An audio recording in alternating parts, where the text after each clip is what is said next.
The still-grinning corpse of the leader of the raiders is illuminated by flickering fluorescent lights from the open door into the fueling station where you stand. Your body aches with exhaustion from the struggle, and your clothing is drenched with sweat that chills you in the nighttime desert wind. A trickle of blood seeps from a corner of the dead man's mouth into his bushy beard. His last words echo in your head. "The scientists," he had said. The words meant nothing to you. There hadn't been any talk of science or scientists since before the collapse, and certainly none around the surrounding desert towns. You have no idea what it means or why scientists would be roaming the desert in black military-like vehicles with technology you'd never seen, but at least you have a name to give to the people who killed the residents of Arispe and took Esperanza's daughter.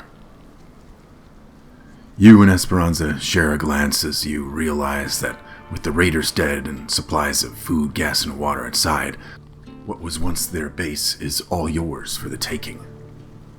What to do with all this? Esperanza asks, her eyes wide with disbelief at the sudden and unexpected windfall. We don't know if this is all of them, you reply. Others might still be out raiding. Esperanza nods. More could return. The sound of your footsteps echo through the gas station as you enter. The place is filled with far more than the drums of fuel and boxes of snacks you'd noticed earlier. Esperanza rushes off to a corner where you see what looks like a collection of assorted medicine and supplements. She rifles through them, knocking a few onto the floor in the process, and turns around excitedly, shaking an orange prescription bottle full of pills. Amoxicillin, she says triumphantly, grinning so broadly you can almost see the girl she once was in the twinkle of her brown eyes. She quickly downs a handful and gets to undoing the dirty wrappings around the old gunshot wound on her leg. You scan the room and your eyes land on a stack of cardboard boxes in the corner. Unlike most of the others, these are untouched and still taped shut. You grab along the edges of the cardboard and pry your fingers underneath. The yellowed and brittle old tape easily comes away.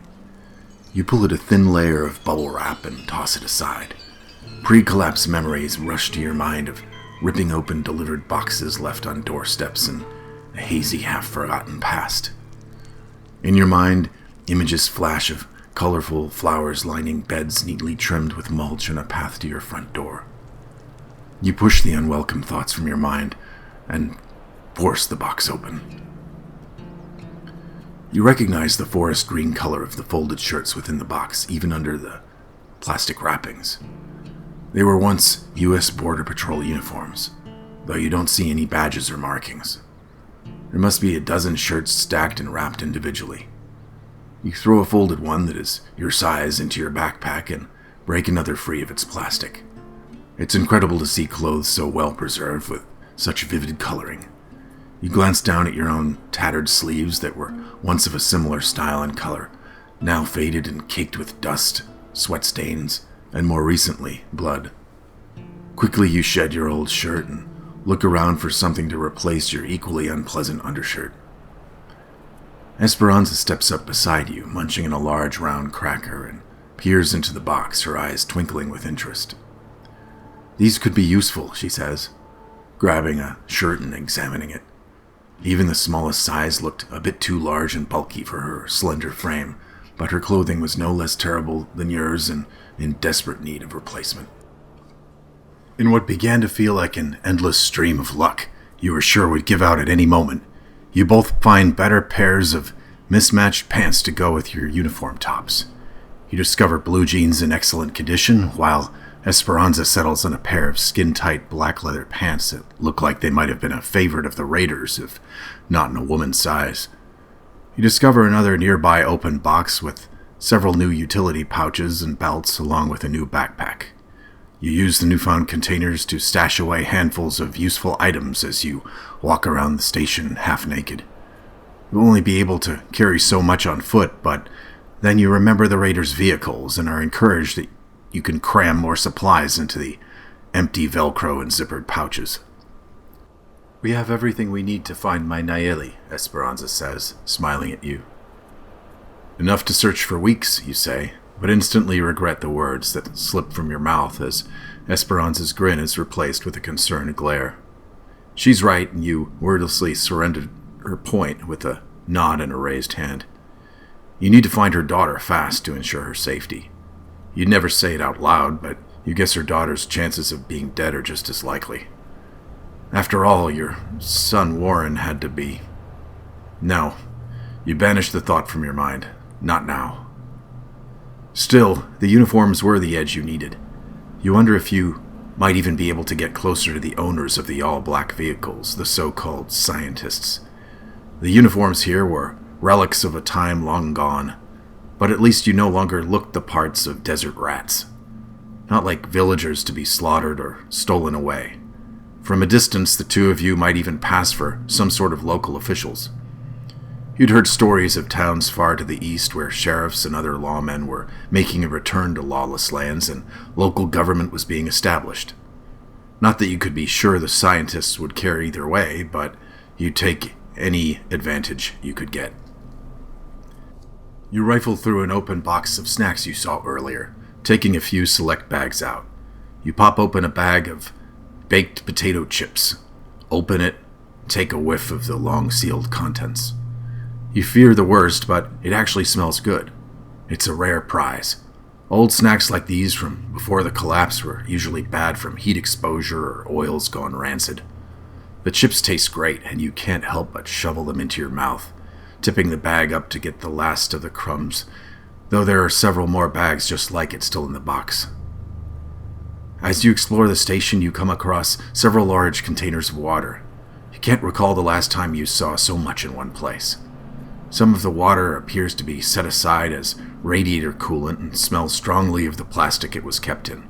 Not for drinking, but you turn a spigot on the side and decide to indulge in a little splashing of water over your dust-caked face. The lukewarm water is more refreshing than you had anticipated, and you splash a little bit more on your neck and arms. Water was so hard to get your hands on in the desert, and you feel a pang of guilt for every spilled drop. Esperanza appears alongside you with a plastic bowl and uses the filled contents to wash her face. She peels away her pants and caked sand and grit fall to the floor beneath. Her gunshot wound, low on her right thigh, looks better than you had anticipated, with only slight signs of infection. You hope the amoxicillin has not lost its potency. "Look at this," Esperanza says, standing in her underwear just behind you. She holds up a bowl with a number of holes punched through the bottom and fills it just above the second bowl. She separates the bowl once full and lets the water rain down upon her face and body like a shower. You can't control the smile that spreads across your face. Not so much at the shower she's made, but at Esperanza's beauty. You wonder if she knows just how attractive she looks to you under the buzzing blue sheen of artificial light. Even if she were leading you on just to make sure you stuck with her to find her daughter, she was succeeding. "You should use this. Your beard looks like a bird's nest," she says, handing you a pair of scissors. You can't remember the last time someone cared for how you looked, so you trim at the worst spots in your beard, looking into the reflection of a shiny metal bowl on a shelf and a mirror with 1,000 cracks just behind it. "So they don't smell us coming," Esperanza says, placing a fresh bar of ivory soap on the shelf before you. You realize that it's been forever since you've had a proper shower and decide to take advantage of the opportunity. You both quickly strip down and take turns pouring water over each other's heads. The cool water feels refreshing against your skin, washing away a month or more of grime and sweat that has accumulated during your travels. You can feel the tension and stress of the past few days melting away with each drop of water. As Esperanza finishes rinsing her long black hair, you can't help but glance at her full reflection in the metal basin. No longer in a ponytail, her hair cascades down her bared back like a waterfall against her bronze skin. "Don't be getting any ideas. My daughter needs me back on the road tonight." You consider protesting, but let loose a chuckle instead, content with at least having made some progress with your beautiful companion, happy to see her smile. You avert your gaze and continue washing yourself, hoping she doesn't notice your state of arousal from where she is behind you. Perhaps she was just stringing you along to get to her daughter, but at this point you didn't care. It was pleasant to have her around. She reminded you of your son's mother in more than a few ways. As you and Esperanza dry off and begin dressing, you hear a faint whine in the distance. At first you wonder if it's a trick of the wind, but as the sound grows louder and more raspy, you realize it's the unmistakable noise of one of the black military vehicles. You snatch up your remaining clothing and nod to Esperanza, silently agreeing that it's best to get out of sight. You begin to pick up your pistol, but realize the magazine is empty from the battle with the raiders earlier. You peek out of the open door from behind a cabinet and see the vehicle approach the station, then come to a stop, pulverizing the gravel with its gigantic tires. Impossibly bright headlights shine into the area beyond the station, casting weird shadows from creosote bushes and the bodies of dead raiders. Alternating lights of orange and red begin to oscillate on a bar near the windshield of the vehicle, casting a display of flashing colors on the ground outside. A side door appears, and along the clean lines of the oddly angular vehicle, and with a hiss opens upward. A few armed men in all black, wearing visored helmets, plate carriers, and carrying rifles, get out. You and Esperanza hold still, gripping your clothing to your chests as the men move around outside. Each slight noise seems amplified as you both stay low and try not to make a sound. The men's boots crunch on the gritty soil surrounding the station. You can hear Esperanza's breathing next to you, quick and shallow, and you feel your heart pounding in your chest. They approach the door, barking commands to one another that sound muffled and electronic under their helmets. You become increasingly certain with every lingering moment that they will find you. Your mind races with thoughts of how you'll fight them off with little more than your bare hands. You curse yourself for not getting a loaded weapon off one of the raiders' bodies. Without any better weapon on hand, you carefully wrap a belt a few times around one fist. Esperanza's breathing quickens beside you, and you can feel her rising anxiety in the way her body tenses up. But she's better prepared than you. With both hands, she holds a white-knuckled grip and a survival knife with a serrated spine. You put a reassuring hand on her bare shoulder, and she looks up at you with wide eyes. You share a silent moment of understanding. These men wouldn't take you without a good fight. They stop in front of the open door to the fuel station, and you both hold your breath, waiting for them to look inside. One of them kicks the raider leader's corpse, and then once again for good measure. Rifle held at low ready. For a moment it looks like they're going to search the building, and you can feel your pulse pounding in your ears. But then, one of the men speaks with a buzzing electronic voice, and the rest turn and walk back to their vehicle. You watch as they climb inside and drive off, the odd-sounding whine of the engine and lights fading into the desert night as quickly as they came. You let out a long sigh of relief, which Esperanza follows with a shaky laugh, the tension slowly leaving her body. Once the vehicle is out of sight, you catch your breath and steady your nerves, then make your way back outside, searching for a sign of the vehicle in the distance. You make out the headlights, but it's hard to tell in the moonlit darkness their exact heading. Before the glow of the headlights disappear from view, however, you see enough to glean the general direction in which they are headed. In fact, it's your best clue yet as to where the so-called scientists might be, assuming the vehicle wasn't headed to another settlement like Arispe. No, you think to yourself, you know the area well enough along the eastern side of the Quitman Mountains. There were no settlements in the hills there. A ranch or a few homes here and there perhaps, but no towns.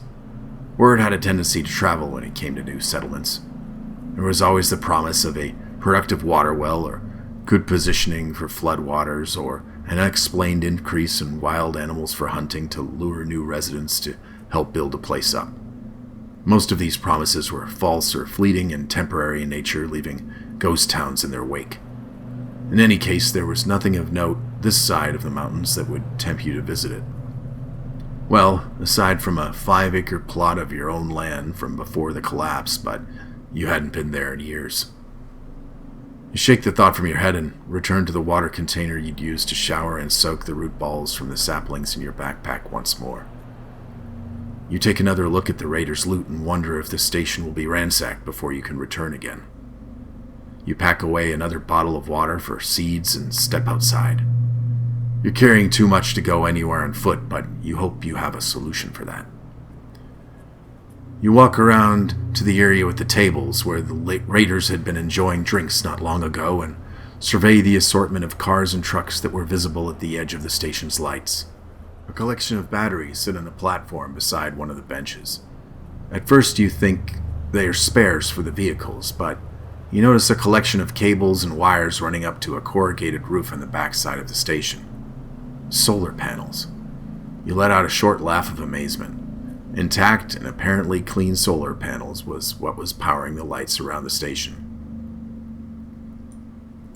Of all the loot the raiders had, these would have commanded the steepest price.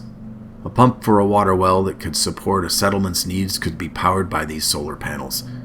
Instead, they were serving as lights for raiders to drink by at night, as if this station was some pre-collapse biker bar. Esperanza is making a racket inside the station, collecting the last of her things. Her eyes catch yours as she hastily slings the shotgun over her shoulder. You see from the look on her face that you don't have time to think about anything other than getting back on the road and following the mysterious black vehicle. You point to the vehicles in the back and she nods. It takes some time to find a car that even promises to start properly. Despite the revving of engines you heard earlier in the evening, none of the raiders' vehicles seem capable of running for more than a few seconds before gasping and sputtering to a halt.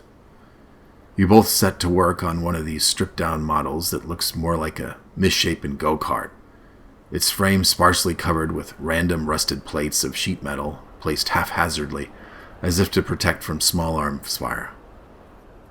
Laboring with oil-stained hands and sweat in your brow despite the cool night wind, you feel you're making slow but steady progress. Esperanza hovers impatiently, watching you work as she paces behind you. "It needs new spark plugs," she says, her arms folded over her chest. "It needs new everything," you reply with an exasperated sigh. "We have to go now, John. Are any of these things going to work?" You glance up at her. "I'll make it work. Just give me another moment." You tinker with the engine, with wrenches and other tools found in the station, parts clanking and bolts clattering as you try to get the vehicle to start. Esperanza helps where she can with the body, patching a second seat with more fabric where there had been only a hole and straightening a panel out of the way where it hung dangerously close to one of the knobby off-road wheels. You find yourself amazed that the raiders ever got anywhere with vehicles like these.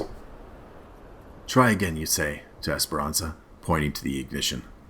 She presses a button, but nothing happens. "Wait, I think I know," you say, examining the wiring once more. "Now!" Finally, after what feels like an eternity, the engine sputters back to life, coughing smoke and fumes into the air. Esperanza cheers, tossing her black cowboy hat in the air, one hand on the wheel. You load the rest of the bags and supplies into the rear of the go-kart, onto a couple of planks Esperanza placed to support your cargo. Or was it for a third seat for her daughter? On top of all your supplies, you lower a sack of pistols and rifles from the dead raiders. You found enough ammunition to reload your own pistol as well. You pat the holster on your hip to reassure yourself. You strap your own backpack on to make up for the lack of a proper back to the passenger seat, and make a few final checks on the vehicle, starting with the tires. "Get in," Esperanza says. She swapped her hat for a biker's helmet and positions a pair of goggles over her eyes. The sound of the engine is rough and guttural, like the growl of some primal beast. It rattles and roars, shaking the old vehicle with every revolution. The stench of burning gasoline and oil fills your nostrils, the acrid scent a reminder of how primitive this ride is in comparison to the sleek black vehicle you mean to chase. You hang on and squint at the dust that kicks up as Esperanza spins the go-kart around and speeds out of the station. She veers south and onto the broken asphalt of the road, the loose and wobbly steering wheel requiring her complete attention just to drive the vehicle in a straight line. "I can't see," Esperanza shouts in frustration, as if the thought you'd be driving into the night had just occurred to her. She pulls her goggles up, but it's no use. You reach over the side and flip a toggle switch, which turns on a single yellowed spotlight that serves as a makeshift headlight for the vehicle. It bobs and shakes from where it was crudely attached to the frame, creating dancing shadows from the surrounding bushes and terrain on both sides of the road. You feel vulnerable and exposed with the light shining out before you in the open car, but it proves useful only a half-mile later as Esperanza dodges a rusted truck blocking half the road. You glance over at Esperanza. A determined look is firmly set on her face. She grips the steering wheel with her teeth bared, her eyes locked in the path ahead. The sight of her makes your heart race unexpectedly, and you wonder at what this woman is bringing out in you. Half-forgotten memories about caring for another long ago. With a sudden jolt, the go-kart lurches over another bump in the road, bouncing along uneven terrain in the broken asphalt. You grip the frame of the go-kart-like car tightly, feeling the rough road vibrating through your whole body. The vehicle bounces and rattles, threatening to shake itself apart at any moment, but Esperanza presses on, driving faster and harder along the road to the south. "Tell me where to turn," she says through still-gritted teeth, rubbing her sleeve against the goggles. Even over the noise of the engine and tires skittering over the broken road, you can hear the exhaustion in her voice that you also feel deep in your bones. You've both been running on adrenaline without sleep or time to just stop and rest for far too long. "Here," you say after some time passes on the desolate road. Esperanza jerks the steering wheel to the right, and you head up a gradual slope and onto a narrower road. "I think they came through here," you say, pointing to signs of flattened bushes like the ones in the wake of the vehicle you'd followed on foot.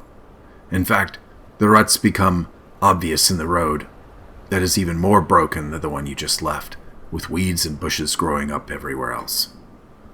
Due to the narrower tracks of the go-kart, Esperanza struggles to stay in the ruts while dodging tall weeds and upended asphalt. Her frustration is showing, and it's clearly taking its toll. "You know, I can drive for a while if it helps." You're sure Esperanza heard you, but she drives like someone possessed, and for now at least is unwilling to give up the driver's seat. The turn in the road you chose happens to be the same way you'd take to get to your old plot of land in the area, way back when you had a pickup truck another lifetime ago. You wonder what, if anything, is still left there, but you know that Esperanza would have no patience for any trips down memory lane. The road twists and turns, leading you through a desolate landscape of half-buried sandy dirt roads and scrub brush. In the distance, you can see the shadowy outline of the mountains rising up against the horizon. You wonder if this is where the scientists have gathered. As Esperanza speeds down the road in the go-kart, you notice a lone figure in the distance, standing in the middle of the road. The figure is clad in all black, with a rifle slung over its shoulder. As you approach, it turns and sees you, raising its rifle and firing a warning shot. Even in the hazy, bobbing light, you recognize the figure as one of the soldiers. She swerves to avoid the figure, but the sides of the road run high, as if carved through the portion of the hill your vehicle is climbing. There is no way to avoid the soldier, not at the speed you are going. You spot a clear section where the side of the road drops to the same height of the road itself and point. The soldier is only feet from the spot you point to, but it's your best bet to avoid him. It's that, or attempt to force the vehicle into reverse, and you know how Esperanza will react to the idea of fleeing from the men who took her daughter. "Turn there," you shout. Esperanza tries, but a large slab of asphalt pointing upward like a ramp causes the speeding go-kart to launch up into the air instead. The soldier shoots, and gunfire echoes through the night. A sharp impact strikes your vehicle before it crashes to the ground, sending it careening out of control. The go-kart tips over, and you crash just off the side of the road. The impact sends you flying out of the vehicle and skidding along the ground until you slam up against a pile of rock. You pick yourself up, dazed and bruised, and stumble over to the go-kart. You find Esperanza unconscious, slumped to one side in the driver's seat. You check her pulse and find to your relief that she's alive. As you try to wake her up, you notice that the lone soldier is approaching from the corner of your eye. The headlight shines beyond him into the night, but offers enough light that you can see the unmistakable outline of a missing head on massive shoulders. It seems he's decapitated, but incredibly, still walking toward you. He shoots the rifle randomly into the night, but close enough in your direction that you flinch. You pull a belt she's caught under loose and shift Esperanza closer so you can lift her out from the broken vehicle. She's light, but you have to bend forward into an awkward crouch just to reach her. Careful not to injure her any further, You pick her up and into your arms. Nothing feels loose, no broken bones, you hope. You shoot an angry glare at the soldier, and it's only then, with widening eyes, that you realize it's not a human at all, but some sort of mechanical robot. Besides the now clearly missing head, it has a heavily damaged leg, which is bent backward at an unnatural angle that produces sparks. This doesn't stop it from trying to pursue and attack you. The robot raises its rifle and starts shooting into the night. The powerful rounds it shoots pierce your ears and have them ringing with the loud, repeated gunshots. The ground explodes in a puff of dust and shattered rock beside you. It shoots twice more in your general direction. Fighting the thing was too dangerous even if it was blinded, which you weren't quite sure of. You scoop up Esperanza in your arms and start to run, leaving your supplies behind in the go-kart. The robot pursues you relentlessly, firing its rifle as it chases after you. As you move further away from the crash site, you catch a glimpse of the robot's helmet, which lies further up the road. No, its head, you think. Small red lights flash in a halo surrounding it. You can hear a buzzing electronic voice coming from the head, calling for help. The sound sends shivers down your spine and compels your legs to move faster. You carry her away from the scene of the crash as fast as you can, your heart pounding in your chest. Though adrenaline is pumping through your veins, your legs feel like lead. Every sound in the night seems amplified, and you strain your ears for any sign of pursuit. You trudge forward into the desert, dodging large bushes and crushing small ones underfoot as you sway clumsily with the weight of Esperanza in a fully loaded backpack. You feel a brief twinge of regret at the things you were forced to leave behind in the go-kart, but there was no way to carry more while making your escape. At least you had your backpack, stuffed full with more supplies than you'd had in months. Even after you're more comfortably away from the wreckage, your mind races with questions. What was that thing? Some kind of advanced military tech? And why did it attack you? Answers remain elusive, but one thing is clear. You and Esperanza are in over your heads. You look down at the slight figure of Esperanza in your arms. A rivulet of blood trickles from her nose. The muscles in your arms and legs strain as you make your way up another rocky incline lined with spiny scrub brush. As you stumble and slide in the gravelly soil. I'm definitely getting too old for this, you mutter under your breath.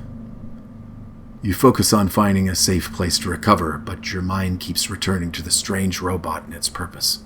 Why was it standing in the road alone? Did it know you were coming, or was it just there to block anyone from heading in further toward the mountains? As you stagger through the darkness, you spot a small roof in the distance. Despite the shadows cast in the moonlight, you think you recognize what the roof is for. A stock tank and associated pump and PVC pipes for cows and other livestock. The stock tank itself is battered and worn with holes with weeds growing through them. You hasten your steps, hoping that it will provide enough shelter and cover to take you into the day without giving away your location. As you approach, you see that the lean-to is even more run down than you had initially thought. The roof is held up by a few old fence posts, and the entire structure leans precariously. Nevertheless, it's better than nothing, and you settle into a spot against the tank with Esperanza still in your arms. Once you're under the cover of the lean-to, you gently lay Esperanza down. She's still unconscious, but she's breathing steadily. You take a moment to catch your breath and scan your surroundings. Nothing but empty land, brush, and the silhouette of a single yucca tree. You can hear the occasional unnatural sounds of movement and vehicles in the distance, but it's too dark to see anything. You glance down at Esperanza in your lap, wondering if she sustained a concussion or any other unseen injuries. The wind blows through her hair, and you watch the rise and fall of her chest as she breathes. You feel a strange protectiveness toward her.